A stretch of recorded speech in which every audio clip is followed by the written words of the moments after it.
सत्य घटना पर आधारित ऋषि और उसकी पुत्री की अनोखी प्रेम कहानी। द्वापर युग में एक ऐसे ऋषि थे जिन्होंने अपनी ही पुत्री के साथ सहवास किया था। आइए जानते हैं इसके पीछे की कहानी। पौराणिक काल में एक ऋषि थे जिनका नाम पराशर था। उनको जब ये मालूम हुआ कि उनके पिताजी की मृत्यु राक्षसों ने की है तो वो उसका बदला लेना चाहते थे। पराशर जी ने साधना हासिल करने की ठानी, इसलिए वे सिद्धि प्राप्त करने के लिए जंगल की ओर रवाना हो गए। लेकिन जंगल जाने से पहले उनकी पत्नी ने उनसे कहा, हे स्वामी, आप तो जंगल जा रहे हैं, पर मेरा क्या होगा? तब पराशर जी ने कहा, हे भाग्यवान, तुम्हें जिस चीज की चिंता सता रही है वो मैं समझ गया हूँ। जंगल जाने के बाद मैं तुम्हें किसी के हाथों अपना शुक्राणु भिजवा दूंगा जिससे तुम गर्भवती हो जाओगी। इतना कहकर ऋषि सिद्धि प्राप्त करने के लिए जंगल में चले गए। कुछ वर्षों के पश्चात जब ऋषि को याद आया कि उन्होंने अपनी पत्नी को शुक्राणु भिजवाने का बोला था, तब उन्होंने तुरंत ही अपने शुक्राणु एक पीपल के पत्ते पर रखकर एक कौवे के जरिए भिजवा दिया। जैसे ही कौवा थोड़ी दूर आगे बढ़ा, एक बाज की नज़र उस पर पड़ी और बाज ने कौवे पर हमला कर दिया। इसकी वजह से वह पीपल का पत्ता नदी में जाकर गिर गया। पानी में गिरते ही एक मछली ने ऋषि पराशर के शुक्राणु को निगल लिया, जिससे वह मछली गर्भवती हो गई। फिर कुछ दिन बाद वो मछली एक मछुआरे के जाल में फंस गई। मछुआरे ने जब इस मछली के पेट को काटा तब उससे एक लड़की निकली।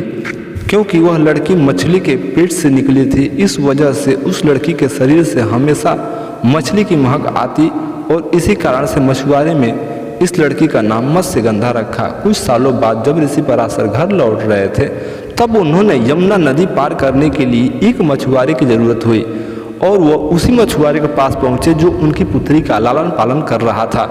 उस वक्त मछुआरा भोजन कर रहा था, इसलिए उस मछुआरे ने अपनी बेटी मत्स्यगंधा को ऋषि पराशर को यमुना नदी पार कराने के लिए कहा।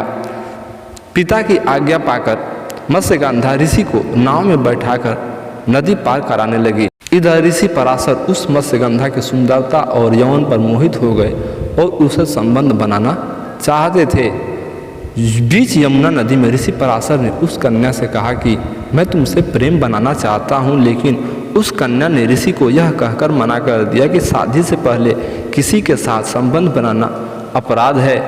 लेकिन ऋषि के बार बार कहने पर वो संबंध बनाने के लिए तैयार हो गई, परंतु उस कन्या ने ऋषि के सामने 3 शर्तें रखी। पहली शर्त, मुझे आपके साथ संबंध बनाते हुए कोई ना देखे। इस पर ऋषि ने उससे उसी समय उसी बीच यमुना नदी में एक कृत्रिम द्वीप का निर्माण कर दिया। दूसरी शर्त, मेरी कौमार्यता किसी भी हाल में भंग नहीं होनी चाहिए। इस पर ऋषि ने आश्वासन दिया कि तुम संतान को जन्म देने के बाद फिर से कुंवारी हो जाओगी। तीसरी शर्त, मेरे शरीर की ये मछली जैसी दुर्गंध दूर हो जाए और एक ऐसी खुशबू में परिवर्तित हो जाए जो मीलों दूर से भी पहचानी जा सके। ऋषि ने उसके शरीर की दुर्गंध की खुशबू में परिवर्तित कर दिया। इस प्रकार से ऋषि ने मत्स्यगंधा की तीनों शर्तों को पूरा किया और फिर उसके साथ उसी बीच नदी में प्रेम संबंध बनाया। इस प्रेम संबंध के 9 महीने बाद उस मत्स्यगंधा ने एक पुत्र को जन्म दिया जिसका नाम कृष्णद्वैपायन था, जो आगे चलकर महर्षि वेद व्यास के नाम से प्रसिद्ध हुए, जिन्होंने महाभारत की रचना की। वही मत्स्यगंधा आगे चलकर हस्तिनापुर नरेश शांतनु की पत्नी बनी, सत्यव्रती के नाम से जानी जाने लगी। ऐसे प्राचीन तथ्य जानने के लिए वीडियो को लाइक करें और चैनल को सब्सक्राइब करें।